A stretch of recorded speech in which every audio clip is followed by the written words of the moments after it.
Mais um dia sentando o cu nessa cadeira e gravando pra esse canal maravilhoso. Eu entendi. Sim, mais uma vez eu vindo aqui prometer que agora sim eu vou voltar com a frequência no canal. Mas relaxa, que dessa vez é definitivo, confia. E a prova disso é que hoje eu vou trazer o remake do Gado, que luta pela e-girl só pra voltar com a frequência o mais rápido possível. Porque a ideia original era trazer a versão do anime da Netflix. Mas 8 episódios resumidos com um baita humorácido, convenhamos que é demais pra quem prometeu voltar com frequência em menos de 5 dias. Fora que a versão do filme que vou estar trazendo hoje contém final alternativo. Então não vai ser um peixe cópia de como copiar canal gringo, tá?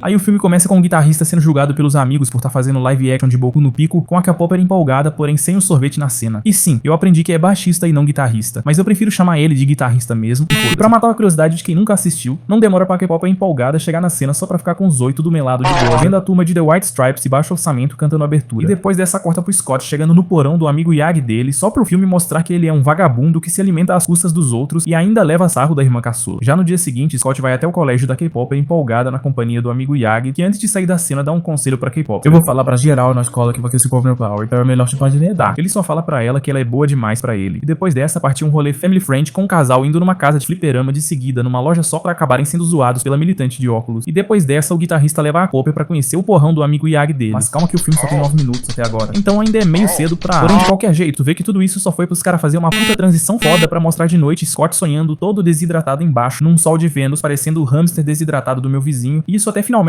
a e-girl marmita aparecer divulgando o QR Code do foto da busca. Tá, na real ela só solta um texto de 2 linhas resumindo que ele só tá tendo um sonho idiota. E depois dessa mamou pro filme inteiro. Isso porque o Nerdola acorda com os ovos tudo inchado, já querendo assumir a e-girl. E foda-se se o lance deles vai ser mais sem sal e mais forçado que Barry e Iris da CW. Então, momentos depois, estava lá o guitarrista acompanhando a K-popper até a biblioteca. Isso até de longe ele vê de longe a figura mais cobiçada de Toronto, Canadá. Sim, ele mesmo.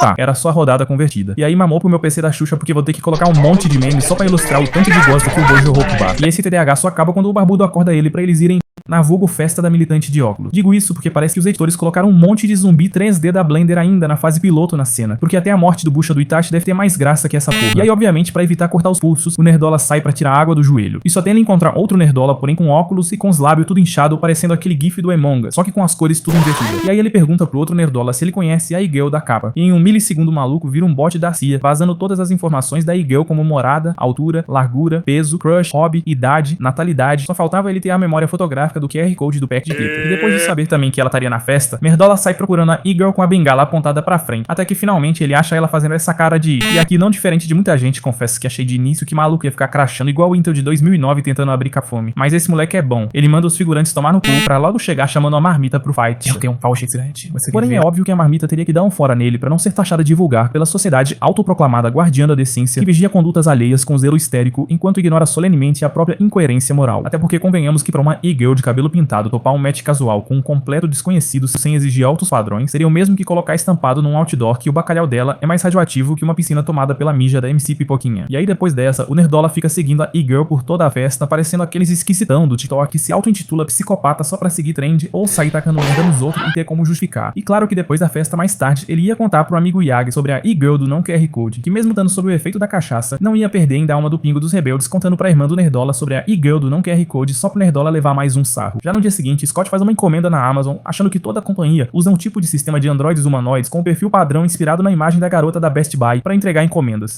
Nada a ver, de qualquer jeito a campanha toca, porém era a K-popper, e não a e-girl da não Best Buy. E com isso rola mais rolê entre o casal que tá mais pra remédio de insônia, quer dizer, pro Nerdola, né? Que nem mesmo recebendo a notícia de que sua banda foi convocada pra participar numa batalha de karaokê, consegue demonstrar um pingo de texto a mais. E ao invés disso, ele sai pra colocar o palhaço pra chorar, só pra logo sair já se deparando num cenário completamente aleatório e de seguida sua avó surfando numa água-viva fundida com uma baleia ao som de Bluebirds. Tá, na real ele só vê a e-girl passando por ele fazendo moonwalk rever. E isso, claro, até ele perceber que tudo não passava de um sonho e a e-girl da não Best Buy tava na porta dele. E claro, Scott que tava pouco se mamando pra encomenda já chama a marmita pro date na lábia pura. E a e-girl até pensa em recusar o convite, porém a falta de um diálogo minimamente decente nessa cena não deixa. Fora que ela tá chegando aos 30 e o poder de escolha tá cobrando a fatura. Então por que não deixar as migalhas de saia nas mãos do beta compreensivo? Então de noite o casal se encontra no meio da tempestade da neve, pra aquela conversa de saber qual a cor favorita um do outro. Tá, mas qual a melhor trilha sonora de Cadillac Engine? Color of Evil, lol. E o melhor jogo de luta? KOF 97, de longe. E o especial mais irado de Marvel vs Capcom? Final Justice de Capitão América, obviamente. Tá, mas e a melhor intro de Jujutsu Kaisen? Isso é um date ou um interrogatório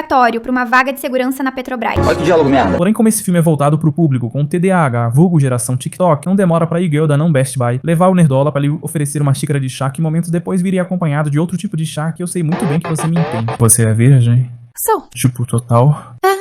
Tipo, nem uma dedada. Só de luz. E aí rola toda aquela cena de sapecagem, enquanto eu fico aqui fazendo o papel de beta segura-vela, que só serve pra colocar o efeito blur nos glúteos da e-girl pra não tomar restrição mais 18. E no dia seguinte, Scott convida a marmita pra primeira batalha de karaokê no Rocket, onde já chegando a mulher é obrigada a manter a sanidade em dia, enquanto esse psicopata Wade Wilson fica encarando ela e simulando de boa com essa postura de gamer brasileiro médio. Mas isso até a K-pop chegar já metendo um beijão no nerdão, deixando o clima constrangedor o suficiente pro cabaço sair correndo, como se tivesse um verme parasita intestinal no boga. E aí nos bastidores rola o maior suspense com o nerdão todo preocupado com a irmã tentando desmascará-lo pras manhas dele. Como se a porra de beijo na boca não tenha deixado tudo claro. Infelizmente, ele consegue dar um jeito, manipulando o barbudo a eles deixarem o espírito de boga que não passa nem sinal de Wi-Fi pra trás e se apresentarem no palco. E claro que bastava mal a banda se apresentar pra K-pop e ficar manifestando parecendo os demônios da Universal antes de bater a placa-mãe. Porém, como todo mundo sabe que não existe almoço grátis, não ia demorar pra finalmente aparecer o vulgo primeiro ex-malvado. Vulgo Homelander indiano. E com isso, o que tava sendo apenas uma live show de Hannah Montana da Disney acaba virando uma puta briga de dublês quase sem contexto. Porém, também não demora pra luta pausar pro pirata se apresentar direito pro nerdão como primeiro ex da e-girl e tal. E obviamente tudo acaba sobrando pra marmita, que teve que justificar que só namorou com esse cabaço aí porque era o único que não ligava pra ela e era nordestino. Usando a mesma lógica da mina do Dandandan querer dar pro nerdola só porque tem o mesmo nome que seu ídolo. De qualquer jeito, a porradaria continua. Isso até o esquisitão invocado com um fudendo pack de novinhas sedentas por você a 1 km de distância e que lançam Caton. Né? E aí o esquisitão e sua turma começam a fazer churrasco com os figurantes sobrando pro nerdola, que pra acabar com tudo tem a brilhante ideia de ficar parado enquanto uma lanterna pisca. Tá, desculpa, mas sim, eu precisava disso. Na real, o que ele faz é atacar uma tapa de bateria e finalizar o pirata com uma bofetada na cara até ele virar coin de fliperama. E como a banda concorrente foi carbonizado no processo, os sex bobo passam pra próxima fase. Enquanto isso, a e-girl leva o guitarrista pra eles meterem o pé, cortando assim pra momentos depois com a e-girl convertida, explicando pro nerdão que se ele quiser continuar saindo com ela, além de fazer o papel do vulgo beta compreensivo, terá também que fazer papel de player de Cadillac and Dino no modo solo, enfrentando os próximos 6 ex-malvados que atormentam seu passado. E pelas migalhas de texto que essa desgraça deve ter, é óbvio que ele vai topar na primeira arrancada, cortando pro dia seguinte com Scott chegando todo empolgado no porrão do Yagi contando boas e novas. E claro que o bingo que comprou a receita de emagrecer em 30 dias não ia perder a chance de dar um ultimato ao nerdola, mandando ele terminar com a K-popper se não quisesse o segredo vazado. E isso, por sua vez, força o nerdola a marcar o último date com a K-popper empolgada justamente pra terminar com ela da maneira mais fria, estilo Peaky Blinders mesmo antes a guria ter soltado aquela frase com uma fonte que o editor deve ter perdido várias madrugadas pra ajustar. De qualquer jeito, no outro dia tava lá o Scott contando pros amigos dele que ele trocou de namorada como se tivesse trocado seu trio em Fight Game e olha lá em... E claro que ele ia ser julgado principalmente pela ruiva espinhosa que não superou o término de um lance que só aconteceu nas HQs. E aí não demora pra e-girl do não Best Buy com sua nova skin de Leona do pré-fight chegar pra levar o nerdola pra mais uma xícara de chá na casa dele. Porém, como essa desgraça nunca tinha visto tutorial de como usar camisinha no YouTube, óbvio que ele ia se cagar todo não deixando nem sinal de Wi-Fi passar no boga, com medo de virar motivo de piada em stand-up de mulher que só sabe fazer piada com órgão genital. Porém, não demora pro contexto ser jogado no ralo e os dois estarem com a língua enfiada na garganta um do outro. Isso, claro, até a e-girl soltar o que era pra ser uma suposta indirecta dizendo que o cabelo do nerdola tá grande. E em milissegundo, o nerdola vira o Pocoyo fingindo demência e usando o boné. Por um motivo que meus 80 QI de negão médio não me dão a capacidade de explicar pra vocês, então quem quiser saber o motivo é só assistir o filme. De qualquer jeito, o casal sai pra mais rolê no meio da neve. Isso até eles se depararem com uma set de gravação de um filme que tá sendo estrelado pela figura mais cobiçada de Toronto, Canadá. Sim, ele mesmo. Tá, era só o vulgo Capitão Escatista. Vulgo Capitão Sem Soro. E sem nenhuma surpresa, é o segundo ex-malvado da rodada convertida. Com isso, o Capitão já chega metendo uma bofetada no nerdola só pra jogá-lo no alto antes de invocar um poder no pack de clones pra encher o nerdola mais de porrada que o Jack. Porém, com o poder do protagonismo, é meio óbvio que ele ia dar uma de Damon de Boruto. E só quem lê o mangá ou acompanha o Eined é que vai pegar essa. Porém, de nada adianta, pois o nerdola é varrido por um podendo Flying Dragon Kick. E não demora pro nerdola acordar viajado das ideias, querendo usar a lei da atração pra atrair o Capitão até uma rampa com uns 2 km, pro Capitão fazer uma manobra suicida. Porém, é óbvio que o Capitão não vai cair nesse papinho. Ele é uma estrela de cinema interpretando um personagem de filme altamente frio e calculista, fora que ele é CEO de uma empresa de skate que consegue se sobressair numa pré-era onde o público-alvo é tarado, em passar o dia queimando os neurônios em frente a uma tela. E isso requer muito QI de ponto nível sobrinho do Albert Einstein no mínimo. Além do mais, o roteiro não seria tão preguiçoso nesse pequeno detalhe ao ponto de... Tá, a gente já sabia que isso ia acontecer. Porém, não demora pro nerdola receber a bad de que a marmita foi embora sem tchau. E pra um gado médio tarado por e-girl, óbvio que ele ia entrar no Overmod e foda-se se ele manipulou uma estrela de cinema a se autodesviver, foda-se se ele pode tomar a empresa que o Capitão construiu. Eu quero chupar xeré. E claro que tudo ia acabar sobrando pro Yagi, que é obrigado a aturar o nerdola bicotando migalha de afeto no telefone. E nessa hora, a barra de notificações da marmita deve estar parecendo igual dos coaches do Cubefly de tanta chamada perdida. Porém, não demora pro nerdola receber uma chamada de volta que infelizmente era da vulgo Capitão Marvel, antes de se deparar com a taxa de feminicídio homicídio no Cidade Alerta e virar feminista. E aí a Capitã fica atormentando o Nerdola usando seu passado parecendo meu cérebro às 3 da madrugada. Porém, pra um Nerdola que já havia passado pela experiência de manipular um fodendo CEO de empresa de skate na pré-era digital, não é um papinho desse que vai abalá-lo. Só que aí depois da ligação, o Nerdola recebe uma visita na campainha que era a Copper. Porém, o Nerdola havia acabado de sair naquele exato momento, literalmente. Então tava lá o guitarrista vagando com a solitude no meio da neve tipo player, indo atrás do N-Ponto. Porém, como essa porra é mais perseguido por mulher que o Wade Wilson, não ia demorar pra misteriosa ninja de TPM aparecer, pra atormentar o Nerdola só pra levar um bofetão nos glúteos e ainda ser dispensada, porém com a promessa de revanche. De qualquer jeito, Scott vai até a cafeteria onde a irmã trabalha só pra descobrir que ela literalmente acabou de sair. Só que aí, pra surpresa, a Marmita finalmente dá de cara pedindo desculpinha por ter sumido. Porém, claro, sem querer entrar em detalhes. Mas pra mamar tudo mesmo, surge a Capitã Marvel só pra falar que o cabelo do Nerdola tá grande antes de convidá-lo pro show secreto dela sem sucesso e ir embora.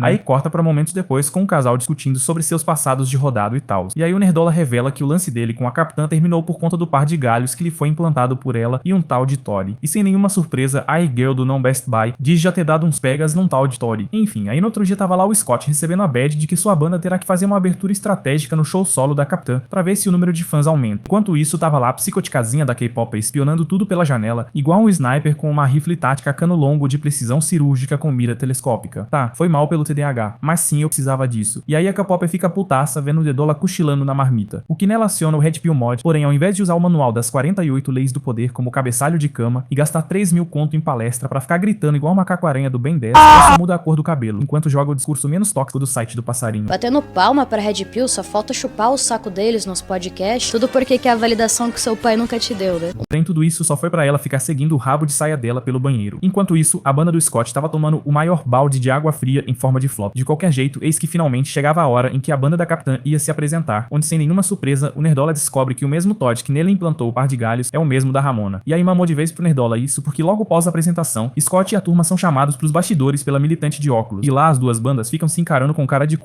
enquanto a K-Popper empolgada fica babando os ovos da Capitã. Tudo só pra acabar tomando um bofetão que por sorte não causou tanto dano assim. He punched the highlights out of her hair!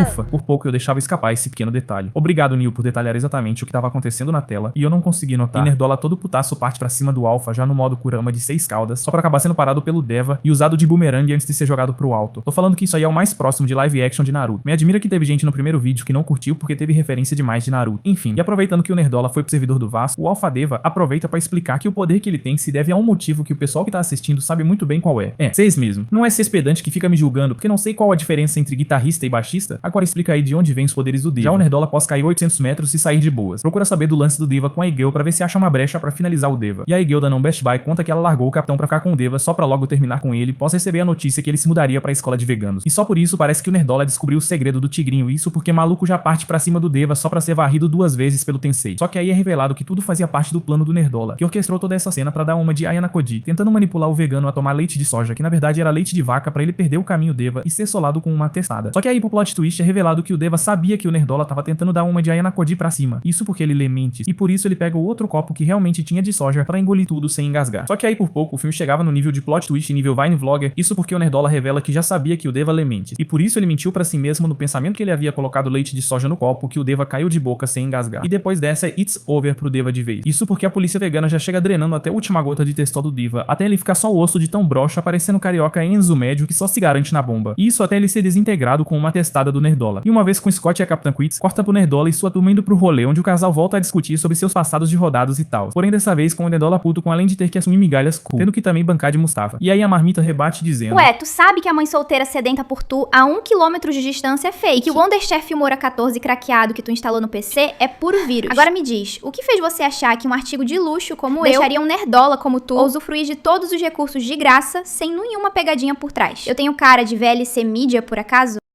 Te declaro Tom Comédia! Porém, isso até a ninja de TPM já chegar tabelando o Nerdola, deixando tudo nas mãos da rodada convertida que tem que resolver tudo numa puta briga de 2 tesouras. Só que aí vendo que não aguenta um x1 com a mãe grande, a GG de TPM exige um x1 com o Nerdola, porque isso é o que tá nos termos e condições. Porém, de nada adianta, pois a Marmita usa o Nerdola de marionete pra encher a GG de porrada, só pra acabarem sendo separados pela mesma. E o Beta tá prestes a ser desintegrado com uma calcanhada. Porém, estamos falando de um filme fiel aos quadrinhos, então é óbvio que o intervalo de tempo pra ela fazer isso será o suficiente pra Marmita revelar pro Nerdola que tudo que ele precisa fazer é tocar atrás do joelho da GG pra ela se melar de gol. goza. E faltando agora apenas 3 ex-malvados, o casal volta novamente com a briga de galinha da novela das 8. E aí a e-girl fica puta e vai embora antes de dar a lista dos ex que o Nerdola deve enfiar a vara, pra ele não ser mais pego de surpresa. E através da lista, a Nerdola descobre os próximos gêmeos que ele deve passar a lenha. É a mesma banda com quem sua banda deverá disputar na semifinal. Porém, chegando na semifinal, todos os integrantes ficam se cagando só porque as duas bandas terão que tocar ao mesmo tempo. Principalmente o barbudo, que já ficou com a peida toda embrulhada só na base da plateia. Porém, nada que uma lapada do Scott Marshall não resolva. Aí finalmente começa o duelo entre as duas bandas, onde a lógica não demora pra ir na casa do Mario com os gêmeos invocando um pequeno casal de dragões gêmeos feitos de som e que lançam estilo poeira, enquanto a banda do guitarrista invoca esse pé grande e transparente, com a cabeça do tamanho daquele boneco do Ben 10 e vira roda.